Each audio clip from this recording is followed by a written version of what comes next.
Yeah.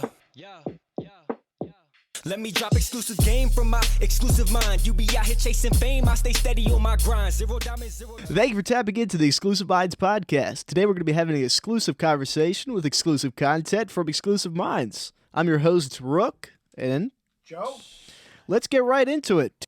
And we are off and running. Oh, God. Okay. All right. No, it's, Chris, with doing this every 3 weeks, it seems like we're always rusty when we first get going here. Yeah. I mean, I kind of knocked the dust off last week. Oh, yeah, your I made podcast. a guest We got to appearance. talk about that. Yeah, absolutely. I made a guest appearance on one of my homies' podcasts. Well, so he had one, and then he just what do you call it? Like relaunched it, reamped it, rebranded, I guess, and he invited me back on. So that was cool. Yeah, he was on ours, right? 'Cause He was on ours. I listened to like the first, 35, 40 minutes of it. And then Sure. it was pretty long, like an hour and 20 minutes. So. Dude, it was a long podcast. Yeah. A lot of dudes, by the way. Huh? You just said dude, and I'm like, yeah, there were a ton of dudes. Like everything was dude, Yeah. dude. I'm like, dude, yeah, I guess we too could many talk dudes, about dude. we could talk about that a little bit, because when I do that and then I go to ours and I'm like, man, we got some stripes in the game. Like, we know what we're doing. And then I listened to it and I did kind of repeat some words. I think I said dude a lot.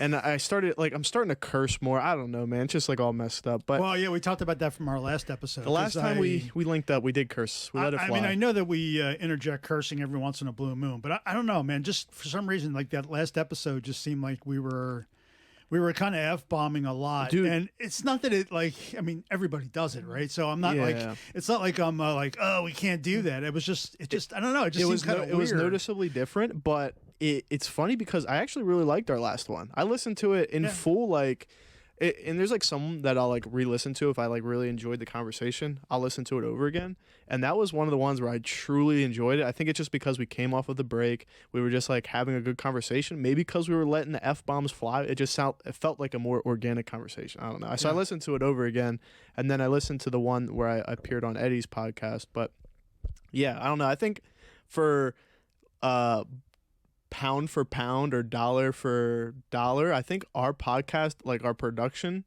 is like, bro, it's pretty crazy compared to like, because we're just doing it off of Zoom, you know?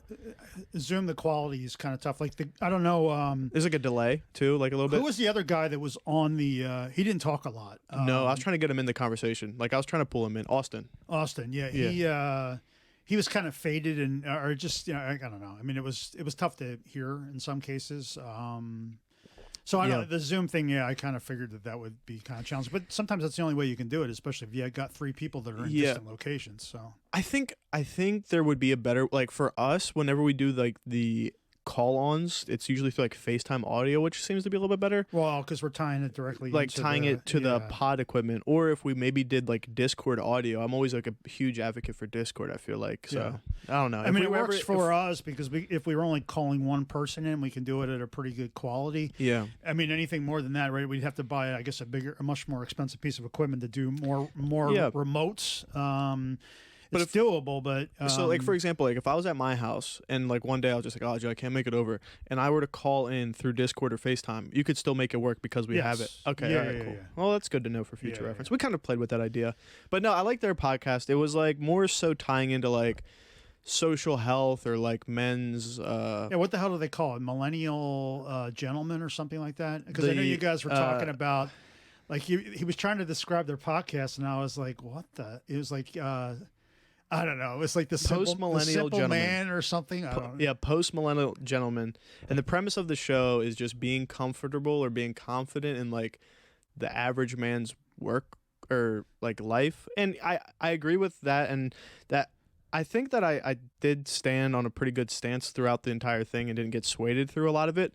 But I think it's always good to set expectations and have goals for yourself, not just kind of like fit under a certain narrative. Yeah. And, I think I think that's what they were trying to convey. I don't know. Maybe I just kind of was digging too deep in it, but I really enjoyed it. And I told them for them to come on ours. So yeah, no, it's fun. I mean, it'd be awesome. I remember having him on before. He was probably he's good, well spoken. In the teens, from an episode perspective. By the way, what episode is this? I forgot to. We are on episode 54, or was it 50? Oh Christ! We got to stop doing this 3-week thing, man. It's driving me We're nuts. on 54 right now. All right, so this is 55. Yeah. No, we're on 54 This right is now. 50, This is all right. 54. Yeah.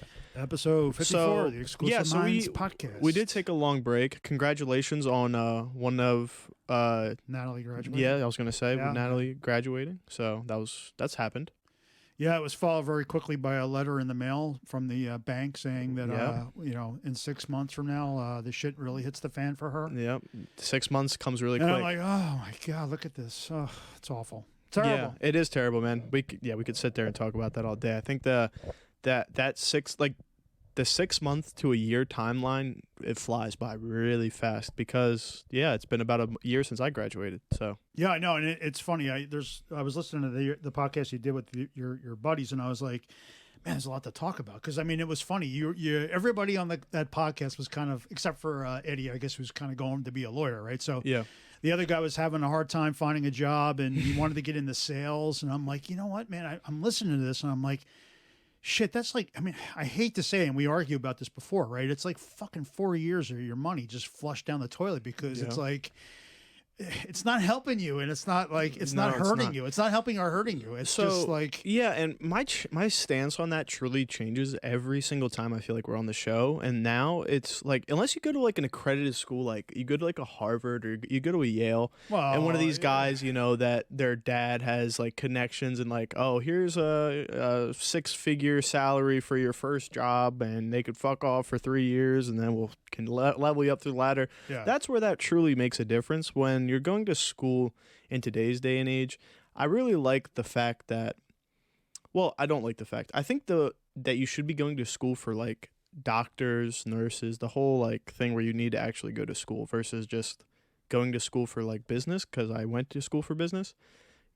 I feel like I got more experience selling clothes, you know what I mean? Than for like sure. having I mean, that you hands-on experience, because not only were we dealing with a designing aspect of things, but you're also a salesman. You're selling your brand. You're selling this vision to people, you're getting real world. Getting your hands dirty a little bit. So that's something. And when I was on there, we were talking a lot about, like you said, just the current state of the economy with finding a job. And it's like, dude, like, you have this doubt because, like I said on there, I'm doing the same thing I was doing prior to school. So it's like, dude, like, that definitely is hard on anyone's conscience. You could be one of the strongest mental individuals ever, but if you, have that obstacle that you're facing, it's going to take a toll on anyone. So that's just something we kind of talked about. Like I said, it was very like mental driven, kind of heavily focused on like mental health and that type of thing. Yeah, no, I mean, it was, it's kind of interesting listening to it because one of the other things I guess that I kind of chuckled was you were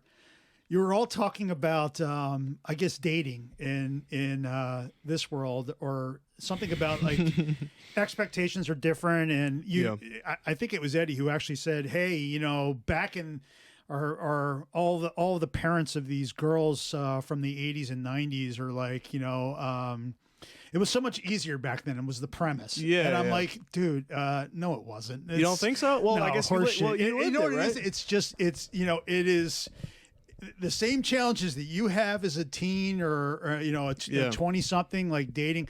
That shit's the same as it was in my generation. I disagree. I feel like a little bit. No, because come on. we have to admit with the implication of social media having a play on help, but I mean, it definitely doesn't help. So that by default makes it, I feel like, harder in a sense because you're. Okay, so but there wasn't social media, but there was certainly the MTV generation where all you're seeing are all these, hair bands or all these these videos, right, with these.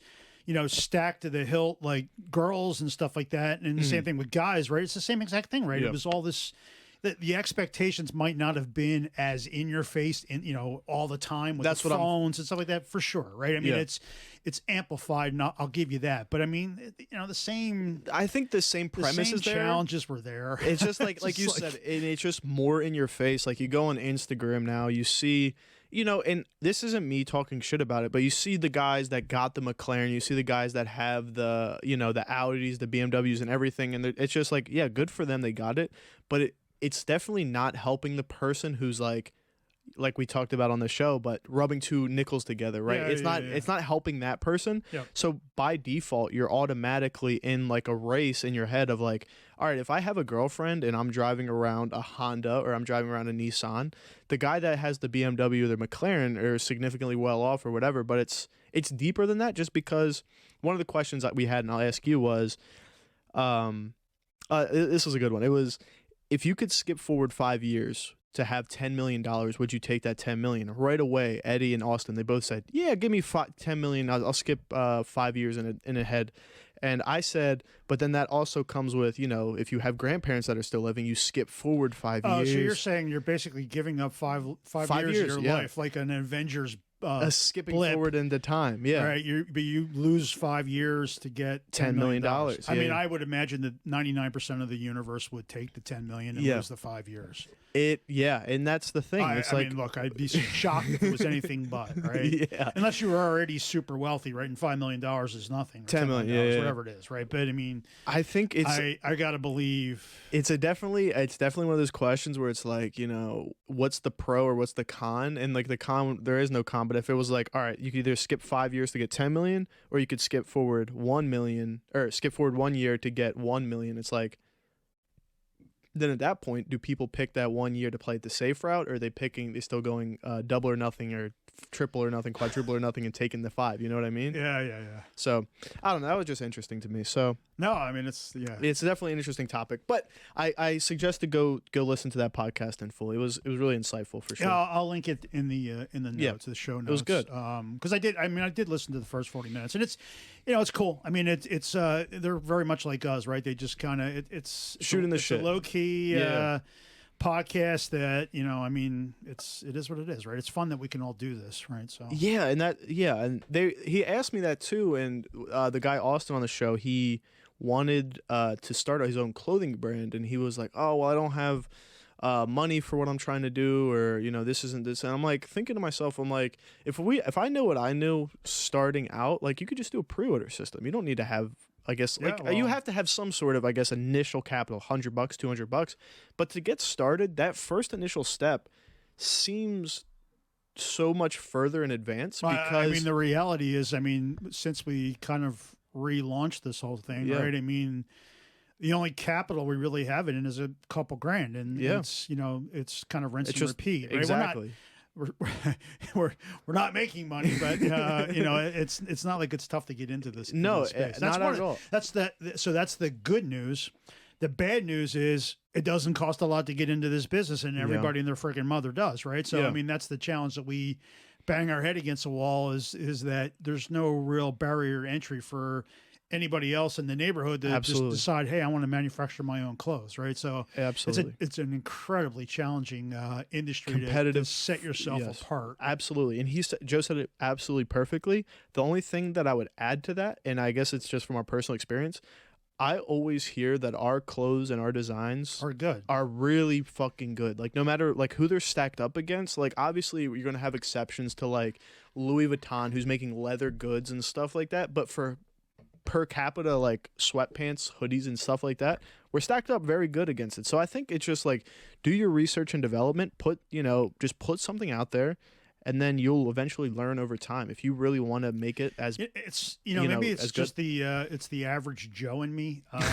No pun intended. I just can't envision ever getting to a level of success with like Exclusive Minds clothing, even if it just blew up one day, you know, from a viral thing. Like, I can never see myself charging Hermes or Louis Vuitton prices. Yeah. I mean, it is just stupid. Well, I mean, I don't get. I mean, the quality of Hermes is off the charts, right? I mean, no one's going to argue that. But I saw the other day where they came out with a case for your iPod 2s. A leather case for your iPod 2s. Now, you know, I should probably get them, right? Everybody's seen them, right? It's a little case about this freaking big. Yeah. And to wrap that bitch in leather with Hermes, they want $960. And I'm just like thinking to myself, like, you know, kind of having a little bit behind the scenes on the raw costs and stuff like that. I mean, I can only imagine what they actually end up cost. Even if it's the highest grade leather, that shit's got to cost them $50 to manufacture. Max, right? Sure. Now, when you were, I have two things, and I hope to God I don't forget the points. But the first thing is, remember when we went into Hermes back in New York a couple years back? Yeah, we were like starstruck looking. We were looking at like the Apple Watch band when they like first collabed. $450. Yeah, for a and band. it's like you can go on Amazon these days. You can buy one for literally $5. Yeah. You know, the same exact. Like you can get like a mock color. I think you have it, the orange kind of like mock looking color. Not the leather. Yeah, but I know what you're saying. You know what I mean? It's like a dupe, I guess you could call it. The second thing I was going to say is I remember when I first kind of pulled the curtain behind of like SNS activewear and all that type of stuff. You're like, I'll never be able to justify paying full price for like another article of clothing ever again. So that has absolutely happened now. Yeah. I mean, look, I was a clothes hound back in the day, right? And I spent thousands of dollars like at big Hugo Boss. I was going to say Hugo Boss. That's what it was. And I honestly, now that I've gotten this kind of look behind the mirror, I'm like, I can't even like. That's how I feel. It freaks me out when I'm even paying like $120 for a goddamn hoodie. I'm like, this is ridiculous because I know our scale, like we're not even getting anywhere near best pricing, right? We're still paying a premium because we're buying in such a small quantity. Yep. Like in Adidas and Nike, that shit cost them a freaking buck. You absolutely hit the nail on the head. So what Joe's talking about is when you buy anything, and this is just the laws of supply and demand, when you buy anything in bulk, you're going to get that for significantly cheaper.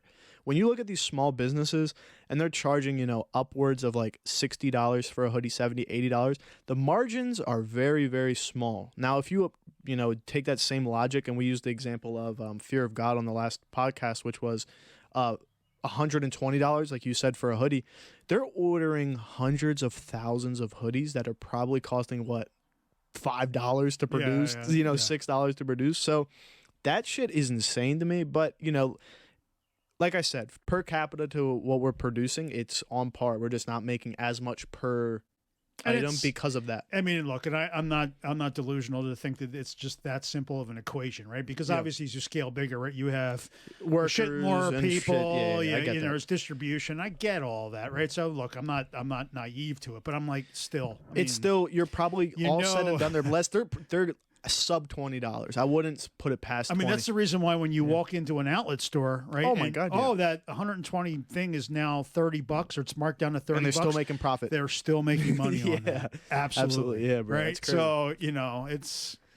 You got to pay $20 million, I guess, to get Dwayne Wade or some crazy dude to be a sponsor. So that's what Shaquille O'Neal's doing, and we were talking about him too. It's like, bro, he's in everything. He's like the general. He was doing all these types of commercials. They were saying, because they end up making more money than that's playing than the league. More income than their salaries typically. Absolutely. So we were talking about comparisons a couple topics ago, but.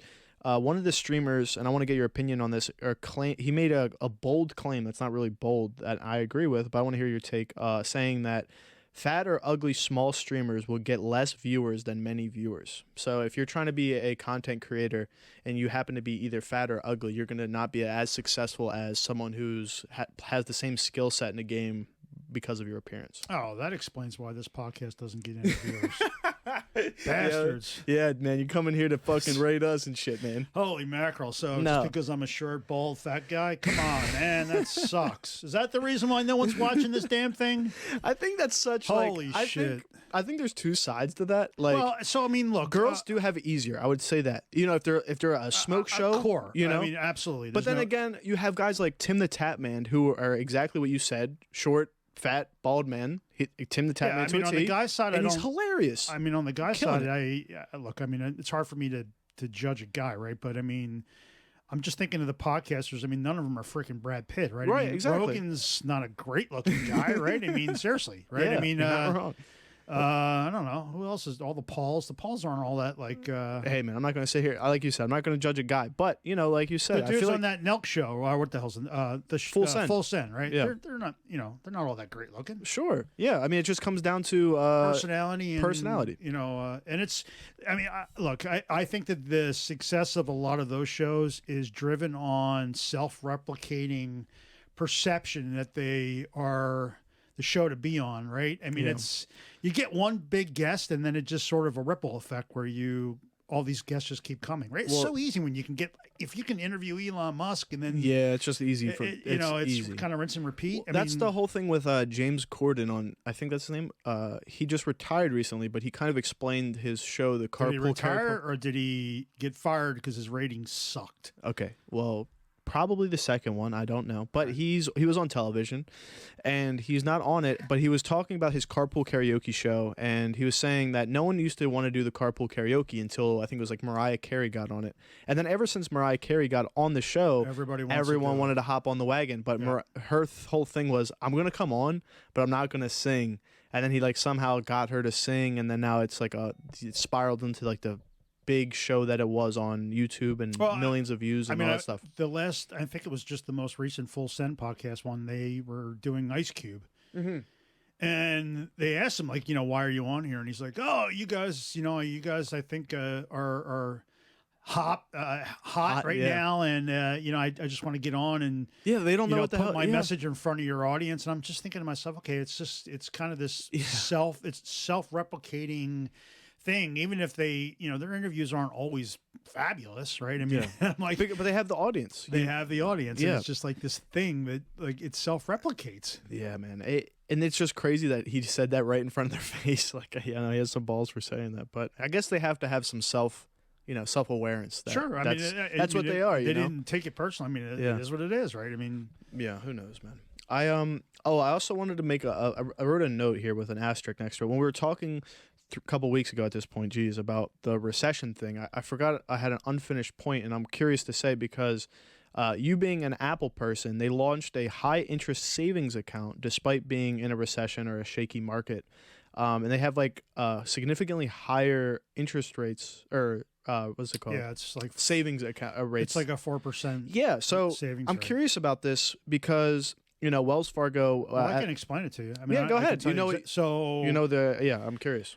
I don't know the inner workings, and I'm making some assumptions again as a layman, so don't hold me to this. But I think what you're seeing is Apple realizes that they've got a crap ton of people that are using the card, and they're getting that cash, right? And it typically sits there and just kind of accumulates. Mm-hmm.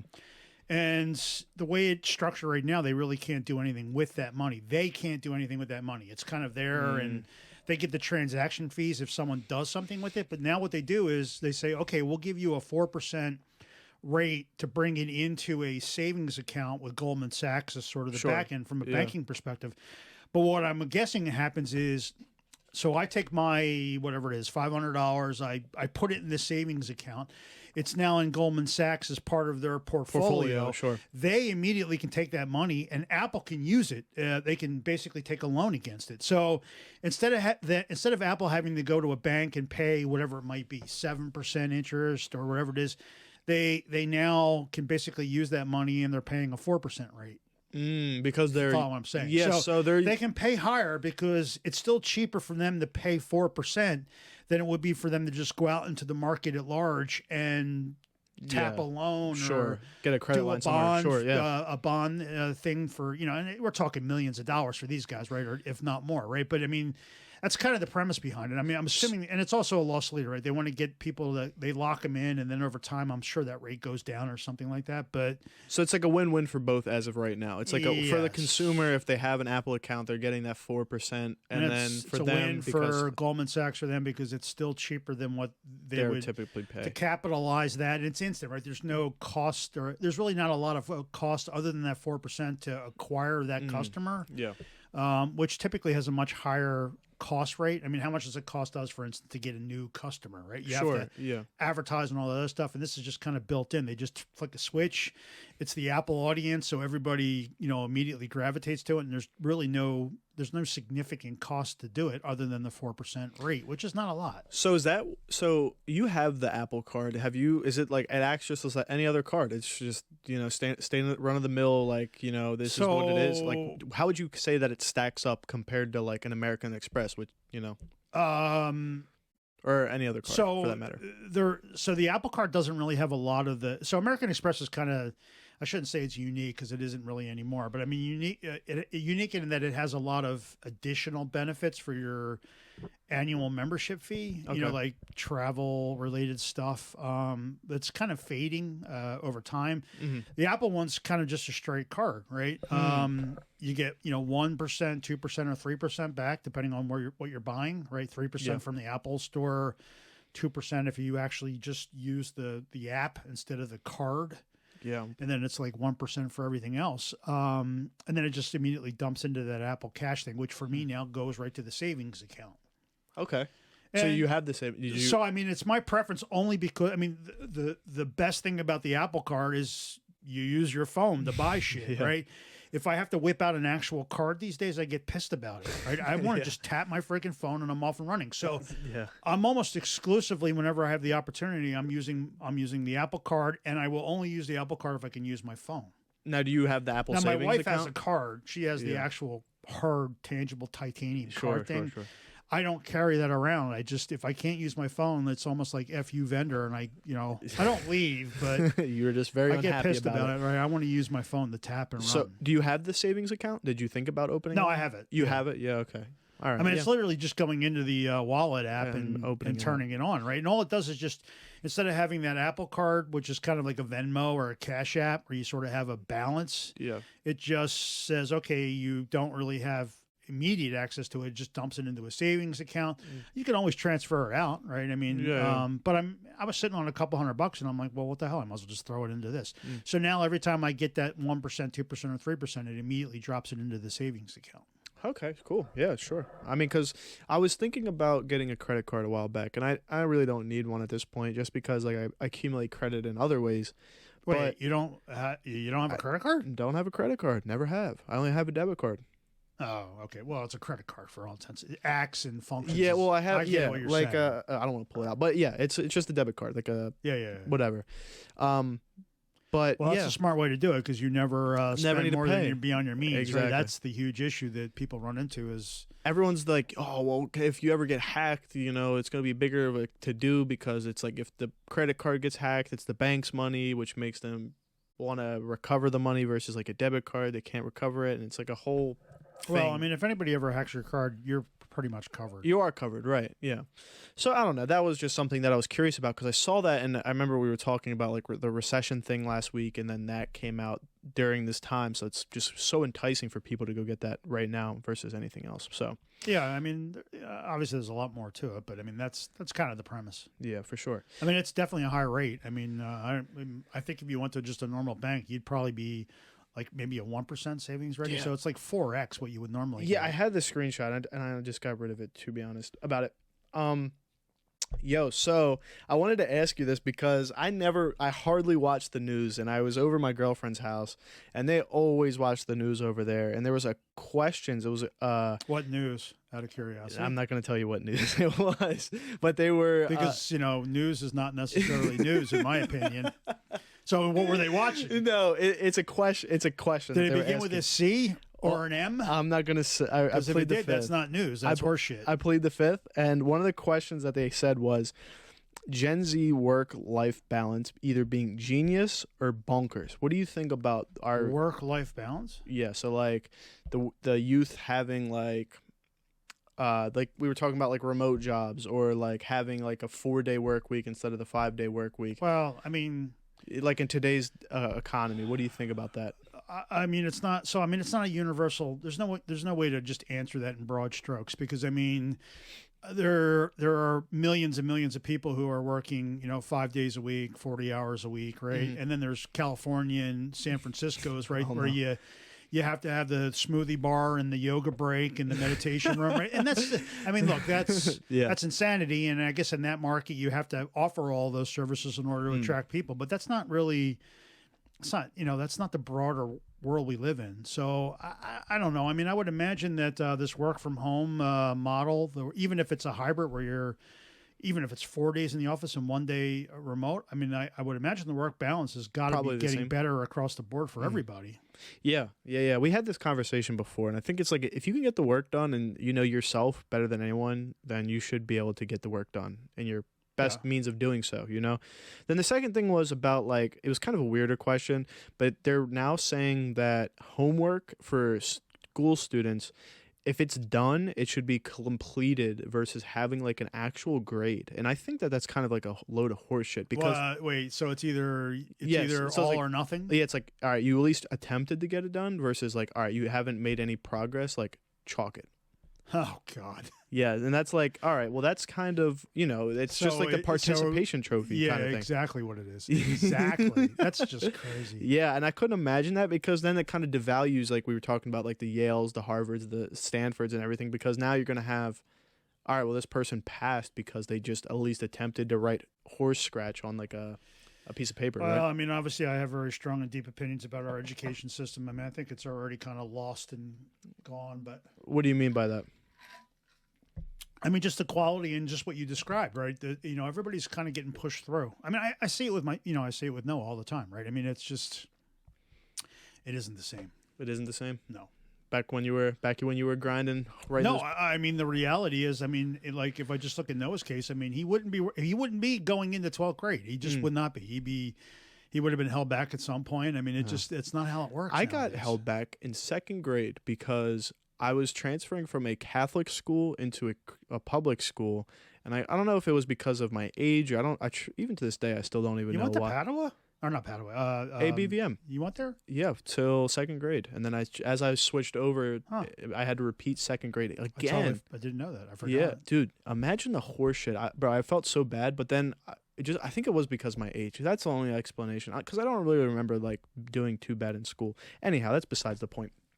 We were talking about people at work going to smoothie bars. Elon Musk steps in, kicks all those people out. Now Elon Musk finds a new CEO. Do you have any thoughts about that? I don't know anything about her other than Really? she's coming from NBC Universal, which I think makes a lot of the people on the right nervous for sure. Because NBC is obviously not a right or even remotely in the middle sort of company. So who knows? She was tweeting about like the horse derby, and she seems like she also was an active participant in the World Economic Forum, which is a bunch of fucking rich people getting together and planning the world's ruination. So it's it'll be interesting to see. No, fair enough. Yeah, I mean, I don't really have any opinions on that one myself, just because I don't think you should judge someone until they actually come in and at least do something. Well, I mean, you know what I mean? As far as I can tell, he's hiring her because of her expertise and background in advertising, which is fantastic. The only way that Twitter's ever going to make money. So I mean, I get why he hired her, and he's not going anywhere as far as I know. I think he's just on the board. I think, or something. No, I think he's going to maintain a title, like he's going to be the chief technology officer or something like that, and which is good. His focus is going to be on the software and the the Twitter Blue and what you get for it and all that stuff. He cracks me up because he's someone that like A/B tests something. Like, so he went on Twitter Live, and it was like a 4-minute Twitter Live, and I was watching it, and it was literally like he was comparing it to like 2013's Periscope, like that dog shit quality. But he's someone that's going to get his hands on something and actually look into it and kind of like not just say, oh, we're working on it, but actually like on the spot, make those type of changes. So, and then a couple days later they announced that the Twitter Blue, like you said, they're able to upload like 8 gigabytes, 8 gig files, or like something, a 2-hour video, like or something like that. Absolutely, yeah. So it's like they're making some progress over there.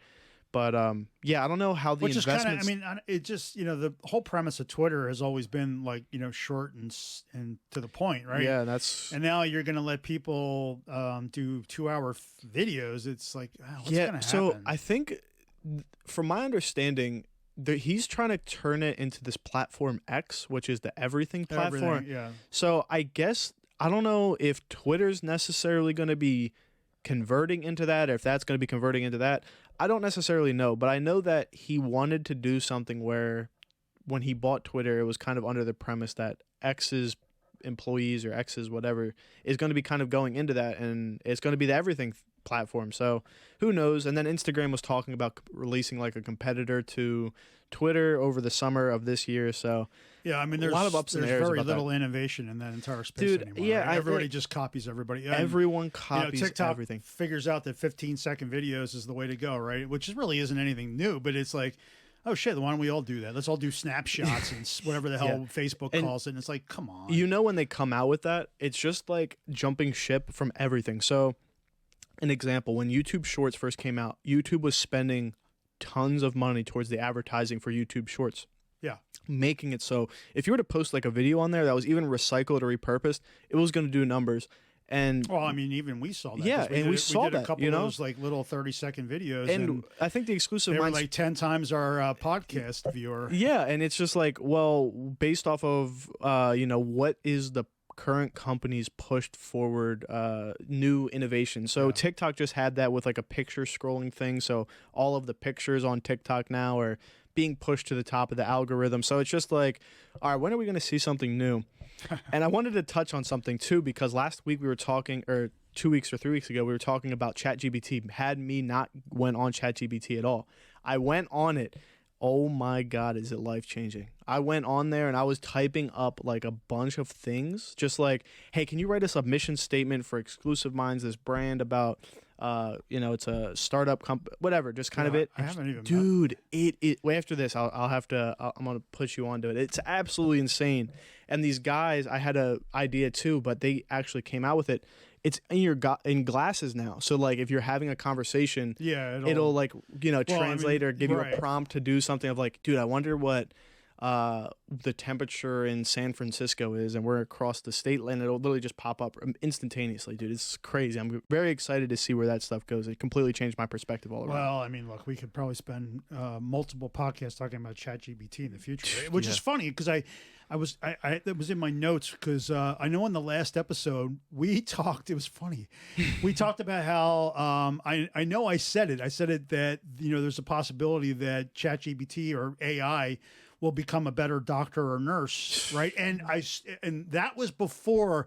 And then I saw that there was an article that came out in the news, right? No way. That I didn't see this. basically said that same thing. They did a study and it showed that like 60% of, or I forget what it was. It was like ChatGPT was, you know, far more accurate at diagnosing than a doctor or nurse. And they also like went a step further and said that its bedside manner, how it kind of interacts with you as sort of a person, was significantly better than a doctor or a nurse. Isn't that crazy? I saw it and I was like, oh my God, we just talked about this. Well, because if you feed it dialogue, it'll adapt to your personality, you know? So it's catering. It is crazy. It's catering to each individual person, where if me or you were a doctor, we have like kind of like a personality that's just like, this is our personality. We can't mold. And some people are good at people pleasing and such, but it's still your personality. This thing's 1,000 different people all at the same time. It's absolutely insane. So I'm just curious of how many news articles have been written over the last 6 months about AI in general. It's just like, it's like scary. I don't remember like earlier in the year. I mean, I don't remember too much of this. And then it was like, February, you know, March. It sort of hit, and then boom, and it's like you cannot go on like any of the news services and not have your entire splash page being some sort of AI related conversation. We saw this whether it's good or bad. We saw the same exact thing with crypto last 2 years or last the hot year. Topic, you know, right? It's just like this is what we haven't the mainstream. We haven't talked about crypto. We've seen that this is the main topic now. And now this is it. So it's now the ChatGPT talk AI show. Yeah, man. It's oh my God, it's too funny. But there was something going on with crypto lately. Though. Something about, I don't know, the stock values are plummeting, or someone's in trouble. A bunch of shit coins are going around. It hasn't really gone down. There's something. It had that bump. There's something going on in their space. Had that bump I don't about know. 6 months ago. Well, I'm, you know, again, only looking really at Bitcoin or Ethereum. Right? There's something in this space. It's about a shit coin that got legs for a little while. And then I think Andrew Tate got involved, and then there's like a lawsuit being. I thought that was a joke. No. I saw it on his Twitter feed. I thought it was a joke. I thought he was just doing it to show how stupid the whole idea was. Yeah. So no, there's actually like a lawsuit being conducted right now, I think. I saw. I didn't follow all the way through. Neither did I. I saw a bunch of his tweets about how he was going to make this announcement that he was going to get behind one. He called it like a shitcoin, and I'm reading it. And I'm like. Okay, he's clearly trolling, and he's just trying to show how dumb this entire space is, right? And so he actually followed through, and you have to because he actually even said in there that he was going to going to promote it and then sell it. I think we have to do some due diligence. Like on it that was because open I'm not too that sure. I am going to pump and dump, and I'm like, I'm just assuming this is a joke. Does that make it illegal then? If you openly, that's what I'm wondering, because I mean, he was. If you admit unless something, I missed something, he was pretty blatant about how, hey, I'm gonna promote this and then I'm gonna sell it. Because that might be like the most genius like Chad move ever. If you admit that you're gonna pump something to dump it as soon as more people buy in, can you be sued because you're telling people the blueprint essentially? So and for a guy who just got out of jail, you know, he's playing a dangerous game. He's got a set of going hands on him, no, he's playing a dangerous game. I seriously thought it was a joke. I'm something is being developed with that. We have to after this we'll do some due diligence about that. I wanted to ask, how's work been? How's travel been? What's been going on in life of Joe? Travel has been nuts. I've been traveling. I feel like it has been every week. That's part of the reason why we haven't done this, because I'm always on the road and So just traveling crazy. I'm in Ohio. I'm going to Columbus, Ohio, Monday, Tuesday, Wednesday. Jeez, man. Then I get the Memorial Day break, but then I'm up in New York City, Long Island. I have to go up to is it the Preakness or the Belmont? Belmont. Is it the Belmont? Whatever the one is up in New York, the horse race. Oh, okay. I got to go up there for an event, not the actual weekend race, but like they have some pre-shit. And I'm going. Are you going to dress up? No, I mean, no, it's just, no, I'm not kidding. It's not like dressed up, like not like a suit. I mean, I could. I mean, even those, if you've ever been to like the Kentucky Derby, they have like, it's a week-long thing that leads up to it, right? And as you get closer to the Saturday event, right, the price of admission goes up and up and up. And they get to the point where like Thursday and Friday's events are, people are still all macked out and showing up, and the races are serious and it's all pretty serious. But this is like the Thursday before. I can't remember if it's the Preakness or the Belmont. It's one of those two, and I don't remember which one it is. I think it's the Belmont. That's just like I don't. It's like horse racing and F1 are like the two things that bring people out and like they show out, dude. Like they'll like dress to the nine. And yeah. I mean, the horse racing one's pretty cool. I mean, I did the Kentucky Derby. Well, they call it the Thursby, right? It's the Thursday before the Kentucky Derby. And we did a company event, and it was packed, and there you were went to the people Kentucky Derby? decked out. Yeah. Damn, yeah, that must have been cool. Not this year, last year. The year before. Okay. Just after COVID, so it was a cool experience. I had never been to Kentucky or Churchill Downs, and it's a pretty cool place. I bet it is. Yeah, there's always a lot of news coverage around that time. I wanted to tell you because and this is the first time I said this, but. Dude, I always never understood golf. I never understood it. And Watching it or playing it? Both. So, like, I never played it. So, I just went to a driving range just at Moccasin. And we were just hitting it. And, dude, I had a lot of fun. Like, because at first I was like... at first I was swinging. I couldn't fucking hit this goddamn ball, bro. And I swung and couldn't hit it. So then it came to a point where I finally got the rhythm, and I was... Bro, it felt so good just like crushing this ball and watching it fly. So what you experienced there is what really, it's the funniest thing. Unless you play all the time, right? Yeah. If you go back, you've probably lost all of that, that consistency and stuff, and it's all gone. You'll be back swinging and missing the ball. Yeah, so I wanted to go back today again. You got to go to Topgolf. Yeah, that's the one in King of Prussia's got to be open. It's coming. Soon. It's coming soon. I'm definitely going to go back to that. But I think tomorrow I think we're going to try to grab a tee time. My first actual golfing experience. So hopefully, you're going to be out in the course hacking away, ooh, dude. Fun. Yeah, right before Natalie's graduation party. So hopefully, if I come up to Natalie's party and I'm fucking pissed off and shit, you know why, dude. So we'll see. You lost a dozen golf balls. Yeah, no, it was a lot of fun though. I was surprised too. So we went on Thursday. And there's it's still packed. And like, what the hell's everyone doing here? I mean, if I'm guessing, it's a bunch of old dudes. It's a bunch of old dudes. Yeah. Or Amish guys. there was a couple Amish people. Amish guys golf? Dude, there was a couple Amish guys on the course. Are they Mennonites or Amish? I didn't ask them. I just saw them. I saw them, and I was just like, yo. I'm not even sure how you would tell the difference other than I guess one drives and the other don't. But, so I mean, golf is... Do you have your own clubs? Do you play? I have clubs, but I mean, if I play twice, I used to play all the time. Dude, what are you doing today? We'll go to the range, me and you. I play twice a year if I'm lucky. Man, come on, let's go to the range. Yeah, I got too much shit going on. Man, bring Noah and maybe Natalie if she wants to come, bro. We'll go fucking crush some balls. Does Wyncote have a driving range? Yeah. Okay. Wait, no. I don't know. Where'd you go? Moccasin Run? Moccasin Run. Yeah. That's a cow pasture. That's a literal cow pasture. What is that like? Just like around farms? You know, if you get into golf, you'll kind of understand that there's, you know, levels of quality of the actual course. Yeah. And Moccasin Run is probably mid-tier. It's what's referred to affectionately as a cow pasture, right?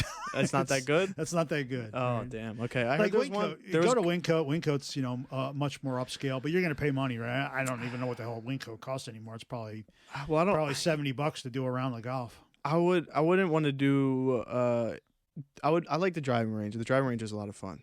Because you're just like by yourself. You just like pay $5. Well, I mean, the nice thing the is balls come in. Well, if you're going to go play a round of golf tomorrow, you know, it's 4 or 5 hour exercise. Really? Yeah. A round of golf? What about like can you do half? So just be 2 hours? I don't know. Some of them will let you do 9 holes. Okay. But I'm gonna figure it out. A full 18 holes in, you know, most courses is at least a 4 hour commitment. Jeez Louise. And 4 hours moving at a pretty good clip.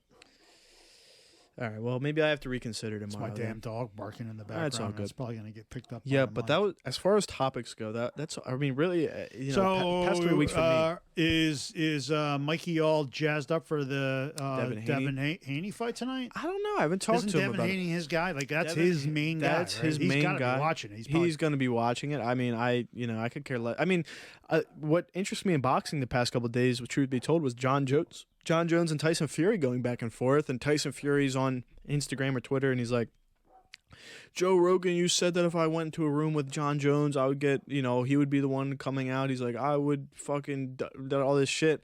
And then the next day, John Jones and him exchanged some words back and forth on Twitter. And then he came back on the video and he was like, tell John Jones to step in a ring with me for boxing. And he's like, oh, quickly backpedaling. That wasn't the argument. The argument was if you guys were to go into a room street fighting, right, John Jones would fucking beat his ass, bro. Because unless, like, and I think Joe Rogan quoted this, but like, it's true. If Tyson Fury hit him with like a clean shot or something like that right away, instantaneously, and knocked him out, yeah. But this guy, John Jones, is multifaceted and not just like a stand-up combat. If he takes him down, that's the end of it. Period. It wouldn't even be close. I mean, you know, the mixed martial artists will always be favored in a street fight. Yeah, I mean, absolutely. any time of the week, but I don't know. I mean, Tyson Fury, that whole gypsy thing he's freaking crazy. So. Well, yeah, I would imagine that John Jones would be the A side. They're not going to step in a boxing ring.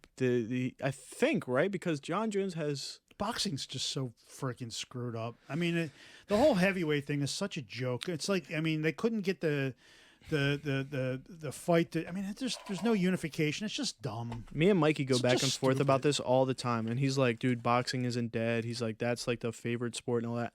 I'm like, "Bro, boxing happens what? Well, you get a good fight every 1 to 6 months. I know. You know, like you get one every 6 months. Yeah. It's like, bro, UFC's on every single month. There's always like at least a banger card. If not every month, every 2 months, you're gonna get a heavyweight fight, you know, or like a heavy a belt fight. So, who knows? I don't know.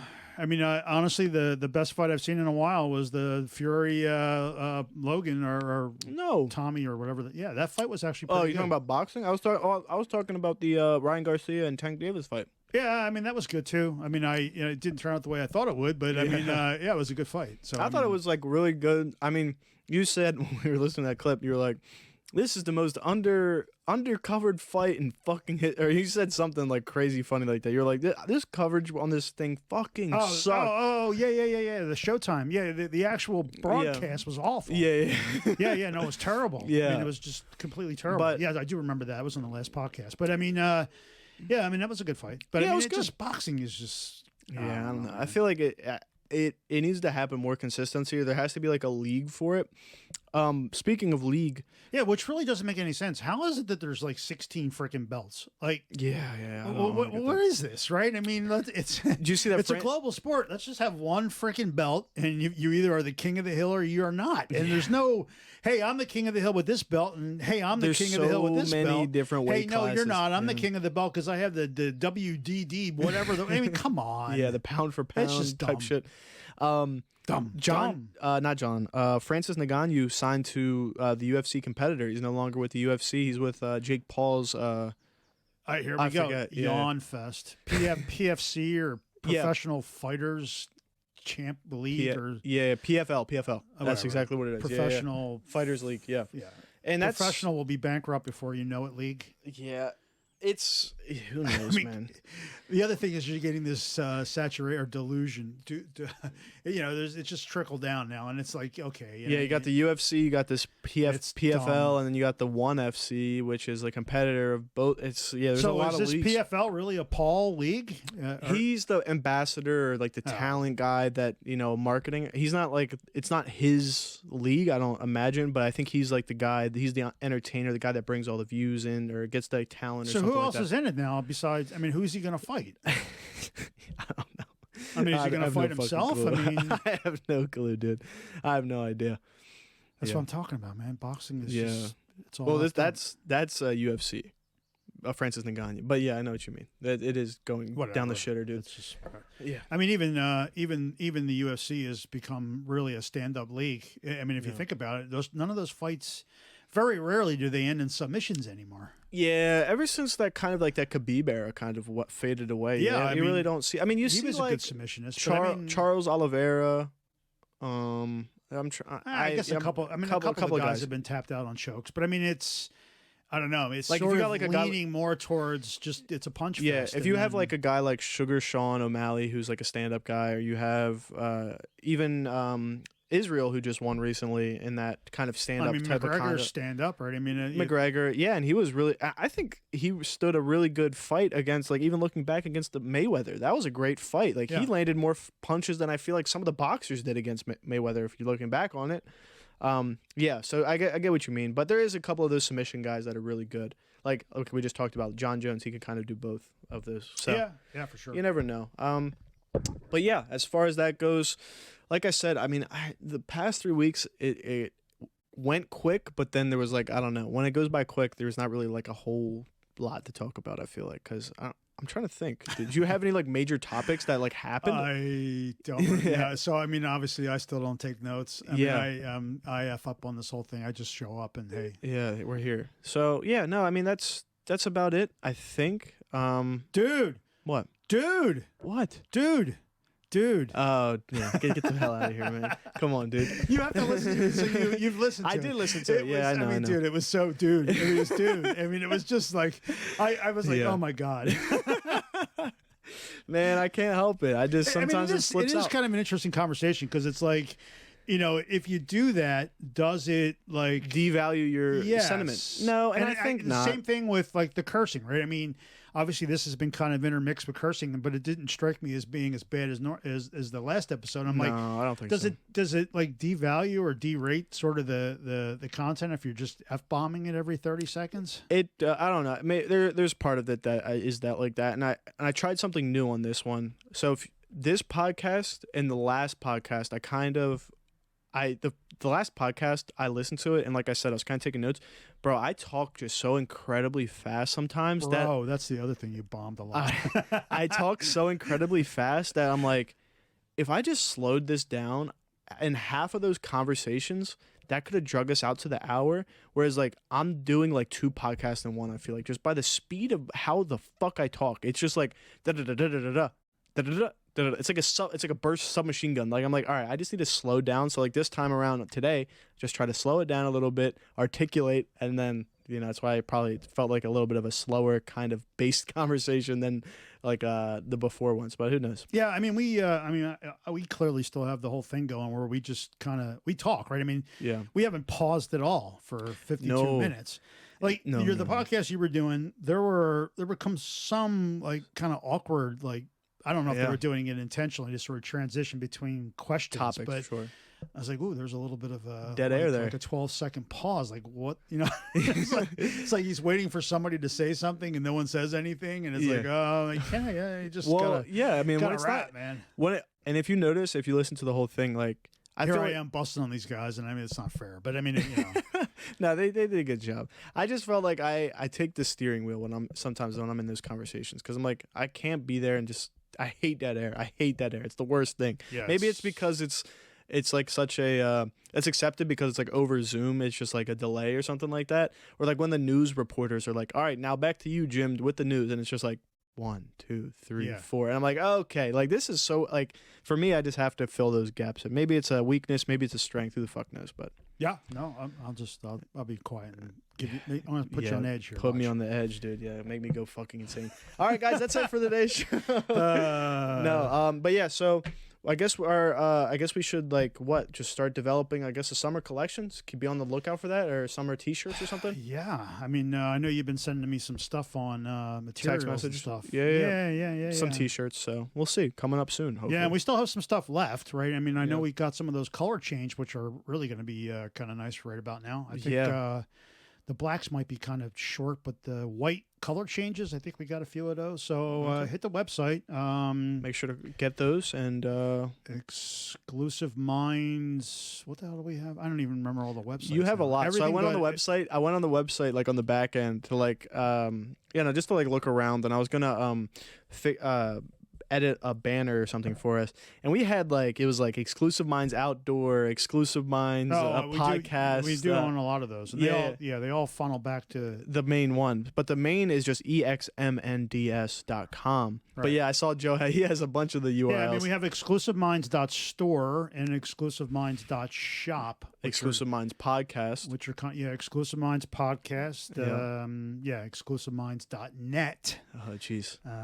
.co? Do we have a .co? No. At some point you got to draw a line in the sand because we'd end up spending all of our budget on freaking fucking web URLs. domains, and some of those are stupid expensive. Like they like the dot shop and the dot store. It was one of those things where I got them for 99 cents for the first year, but the next year on the renewal, it's $70, right? Whoa. It's stupid. It's really steep. Wait, really? It's a loss leader, right? Because they figure, most people don't pay attention and it just renews. And then so I'm like, I got to keep an eye on those because I'm not sure they're worth keeping for that kind of money. No, that's crazy. I never knew that. That's how they get you, just by they sucker you in. Yeah, and then with the that next thing you first know, year. we're spending hundreds of dollars on just domains. on domains. Yeah, well, that's how the one guy makes his business. The guy that had the exclusiveminds.com. It's $5,000 or whatever you said it was. So it's what I'm sure there's a business for that, but in today's day and age, I'll just put a .co. I mean, I have such mixed feelings about that. I mean, obviously we're on the wrong side of that equation, right? So I get pissed about it, but it's these guys, I mean, literally he has a website where he basically just sells domains. And you go there and he's got 10,000 or 2,000 freaking domains. And I'm like, how just chicken shit is that? You would think these domain companies would say, look, if it's not being used and it's just, you're just parking it, get that out of here, bro. that's not how it works. Well, they're getting the money at the end of the day too, which is from all they him. care Because think about it from him. If he has 2,000 or whatever it is, and he has to pay $10, it's it starts to add up. So who knows? I don't know. Yeah, I don't know either. Annoying as hell. So absolutely. Well, I'm going to show you ChatGPT after this. So all right, cool. I guess we'll close this one out. We're right on the hour, which is about where we want to be. Back after 3 weeks. Check out the close at all those various things we just talked about. EXMNDS.com is the main one. Congrats, Natalie. Congrats, Natalie, on graduation and entering the real world. We'll see you in 6 months. Subscribe to the podcast on Apple, Spotify. Rumble? Where else are we? Rumble. Yeah, we're on Rumble. YouTube as well. We should try to do one of these. We should try to do one of these live. I could set my OBS up, and we could do it live. Yeah, we should. We could do. You know what it is? We couldn't do that on YouTube because we didn't have a certain threshold. Yeah, it was either that or we had to you had to schedule it. We tried to do the fight one, and I remember. We kind of just set it up that morning, and I was like, "Okay, this is no big deal." And you had to actually, because we didn't have the subscriber or listens count, you have to do it a day in advance. Okay, well, yeah. I think we can do it. We just have to maybe plan a little bit. Some followers on Twitch and Kick that we could just immediately just go live. So, anyhow, we'll figure that off the air. But thank you so much for listening. It's been the Exclusive Minds podcast. Yep. Peace out. We'll talk.